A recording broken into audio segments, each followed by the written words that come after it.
is a member of parliament coming out having been through mental health problems, is that a good thing? And are you more likely to vote for that person? Am I likely to... Somebody like there was a member of parliament, member of provincial parliament who came out and said she went through depression.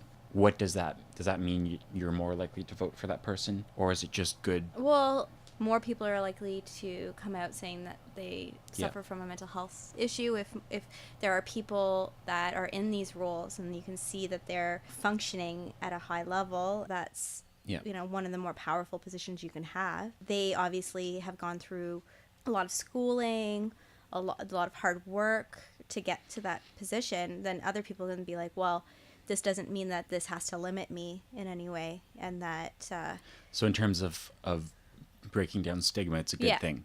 But does that make them a better leader in government? This was a person from Ottawa who came out and said she went through depression, but it doesn't necessarily make them a better person at their job.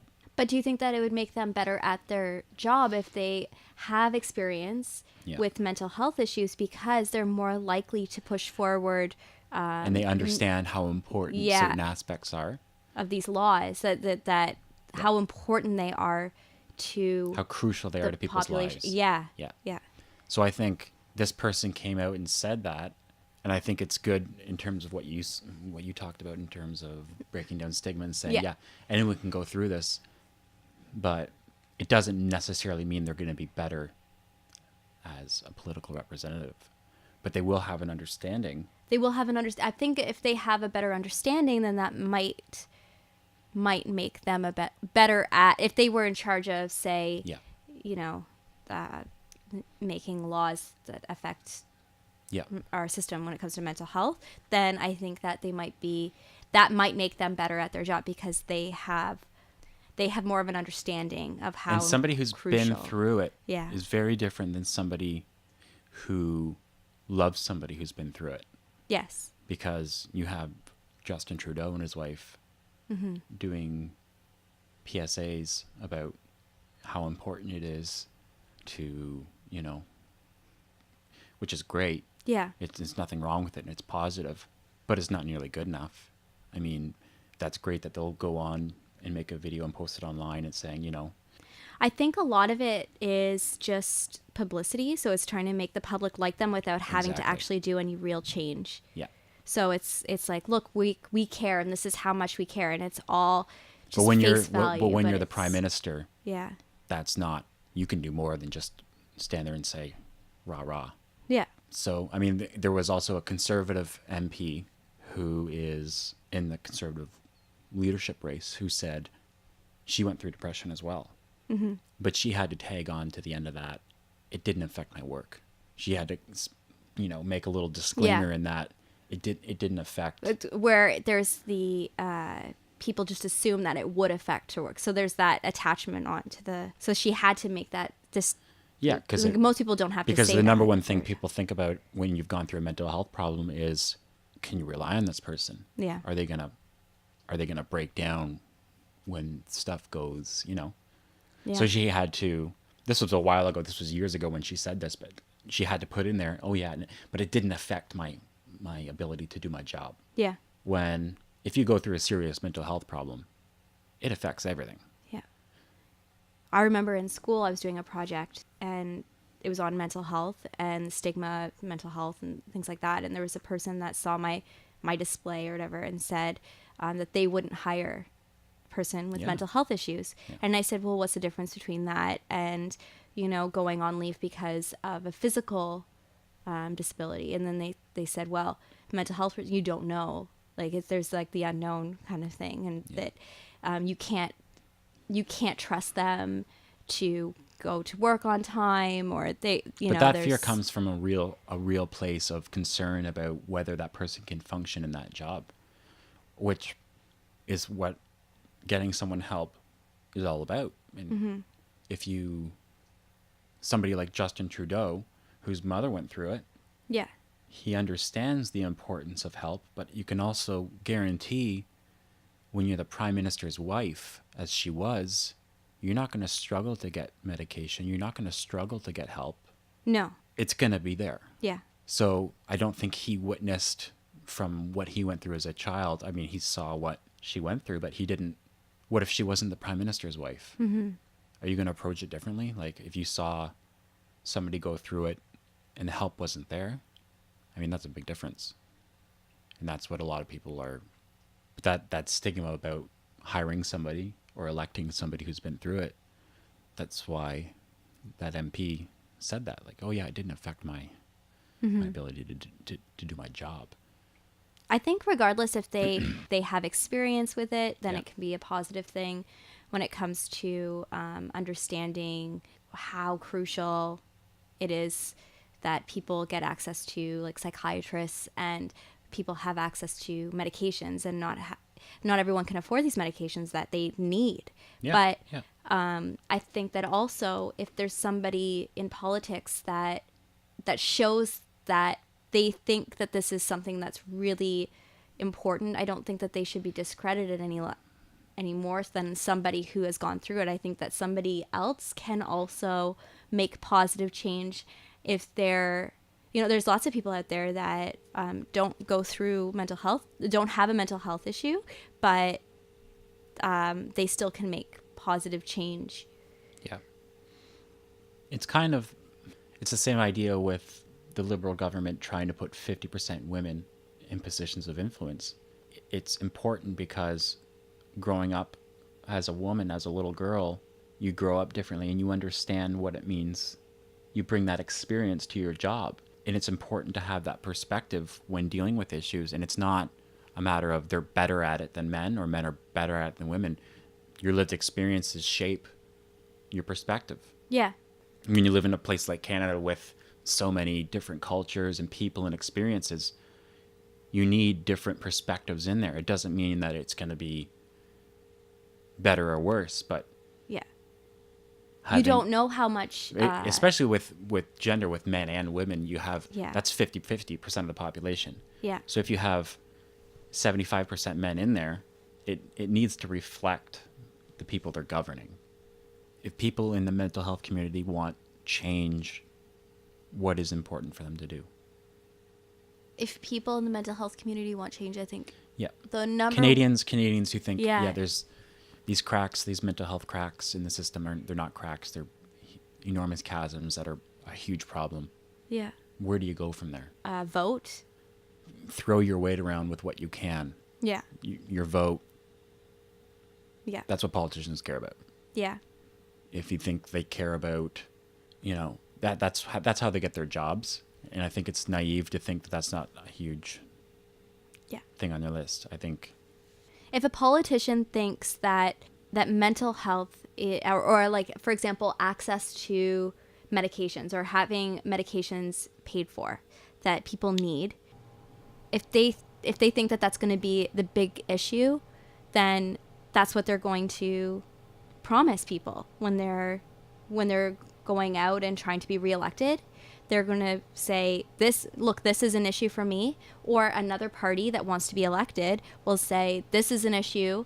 Yeah. We understand that this is an issue that all of you care about, or most of you care about, and we're going to make change. We're going to change this. Because if you don't vote and they just complain, or they just say... Well, this comes down to, you can look at students. Yeah. The ridiculous debt that students take on is because, as a demographic, students, young people, they don't vote as much. Yeah. And anyone who doesn't think that's correlated directly to the amount of student debt and the amount of, the hardship that you come out of school with isn't related to the fact that these people, by and large, as a demographic, it's the lowest voting demographic there is. Mm-hmm. There's a correlation there. That's a That's huge. if I think, for example, if they lowered the voting age to 16, Yeah. not all 16-year-olds are going to vote, but by the time they reach 20, 21, they're going to realize, oh yeah, this is I agree.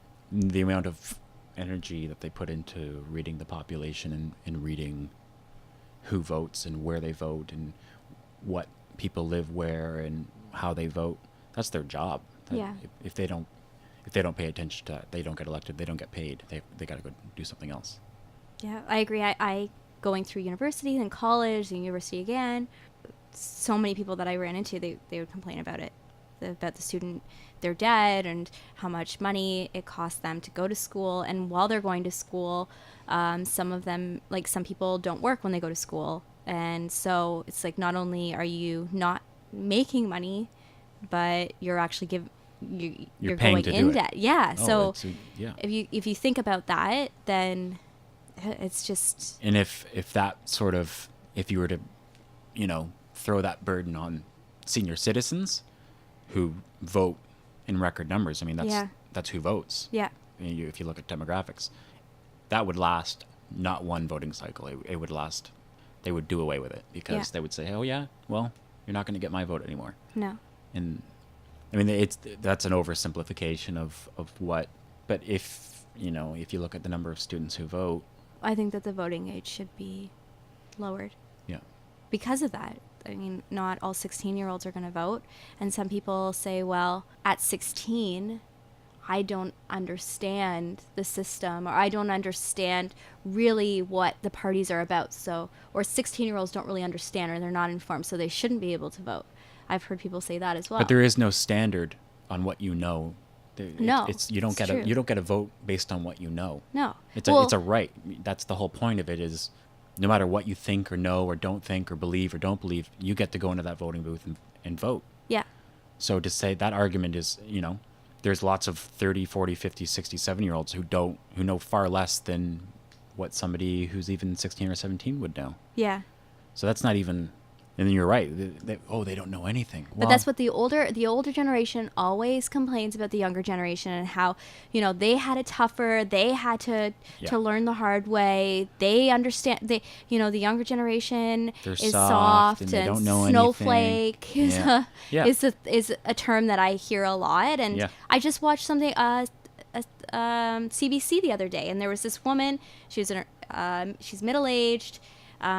She was talking to like a quote unquote millennial, and she was saying how millennials are snowflakes, and they need to just tough it out. And he's like, well, it's a different world. We were handed a different economy than what you were handed. Like we compare weren't us. handed the Compare us same. to the hippie generation. Yeah. What were they doing? Yeah. Well, he was talking about that. He was talking about the hippie generation, and I think that I think there's a lot of people that just, they don't really understand what the generation after them has to really go. The younger generation now, they have to pay tons of money in schooling. They have, and you always hear arguments like, when I did sports when I was a kid, not everybody got a medal or well, growing up when we did, everyone got a participation ribbon. Yeah. But we all knew that wasn't a sign of honor. It wasn't a sign of you did something well. It was almost embarrassing if that was the only thing you got. Yeah, it's true. Like I got and try explaining it to somebody. So many participation ribbons. When everyone gets one, when you're that age, it's embarrassing. It's not. It is. It's not a sign of. So if you're gonna go around and think, well, every kid feels great that they got a medal. Or, no, kid, we all know that. We all know that everyone's getting one. It's not a sign of recognition. And when they were younger, when older people were younger, that trophy meant, oh, you did a good job. And they think now every kid thinks they're doing a good job. No. It's kind of a consolation. Well, you did it, but you didn't. You didn't. Here's your green participation ribbon that everyone gets. Yeah. You're not going to put that. No. I have gotten, and we all have them, participation ribbons, and it's not something you put on your resume. No, we still have barometers of success. Ripping on millennials for everything they do. I mean, there's things that are different, and there's things that are, cell phones. That's a big one. Well, when I was a kid, we didn't have we had to go over and make a phone call or talk to that person, and if you had the capability of holding a device in your hand that cell phones can do now, and you weren't using it, you would have been an idiot. Yeah. Well, like it was. Well, I mean, people who, that's a criticism now, is where everyone walks around with their faces, and I hate it too. I don't like, but to think that they were somehow superior to not do that, that's not the case. They just didn't have cell phones. Do you think people should be able to vote on their phones? Yeah, I think so. Yeah. No, There's got to well, be there's I got to mean, be a way we can make it happen. Yeah, if it's secure, you can do online banking. So Yeah. why can't you do online voting? I mean, online banking, it's secure, it's safe. You can do, there's PayPal. You know, if you can do that, I think that why can't you vote? And then that would make it more likely for younger people to vote, I think. Yeah. I think young people would. But would it be, do you think people would put less thought into voting? You know, when you have to drive to the place and go in there and register Yeah. and stand in line and go and stand in that little partition that they put you behind and vote, do you think that makes you consider the weight of your vote more than just clicking on something on your... No, I don't think so. Not necessarily. Yeah. One quote I love, The it's effect one of my that. favorite quotes. I've always loved it. I know you've seen me. Is Winston Churchill's never, Yeah. never, never give up. Yeah. Winston Churchill being the great political leader that he was. And whether he was talking about personal things or public things or the war or England during World War II or whatever, I think that quote is just awesome. This brings us to Kevin O'Leary. Oh, no. What do you think of this guy? Be honest. Kevin O'Leary. At face value, he just seems just cold-hearted. And what bothered me... I think that's what some people like. I think people like, but let's put him up there. But the thing is, he was giving business advice. Like, it wasn't a comedy. It wasn't, you know, it was He a was satire. up there as the successful guru. Yeah. And that's his whole image is he's a successful businessman. Yeah. And so this was a serious show that he had, and it was giving business advice. Then later on, he was interviewed, and he said, well, no, you can't use that stuff that I said before because I was playing a role. And this was all show. Well, I don't think that it works that way. Politicians, you can't really trust them anyways. Yeah, but if it's a different kind of trust. You Yeah. have to be able to believe them when they're trying to be serious. Yeah. There's levels there where politicians lie, and we all know that. Yeah. But at some point, some things they say that are really serious that you have to believe to a certain extent. Mm-hmm. And when he talks, there's none of that. No. I don't believe anything he says. No, I don't think that he would be right for the... Just to say that he's not right for that job is not to say he's an idiot or he's No, totally no. discredible. Yeah. He has things that he's really good at, but Yeah, obviously. running the country, being the next prime minister of Canada, I don't think I don't think that... I could think of That's a 100 role people I know that I that's love for and him, care yeah. about that are awesome and are good at so many different things, but prime minister? No, No. it's true. Yeah, and I think the Conservative Party, if they're going to put him in there, I think they'd be doing themselves a disservice. There's so many people that have earned that spot more than he has. And that was a big thing with Michael Ignatieff. That's what people didn't like about him. Yeah. Was that he just kind of showed up Yeah. and he didn't pay his dues in terms of earning a reputation as being a solid politician. And Yeah. our level of politics is very different than the United States. Yeah. I think we see these politicians differently than the enormous conglomerate that is the United States politics. There's only 35 million Canadians, so it's much different than... we're not as... If you look at happiness in terms of people, Yeah. Canadians are happy with where we are right now, for the most part. There's always things that we want to change.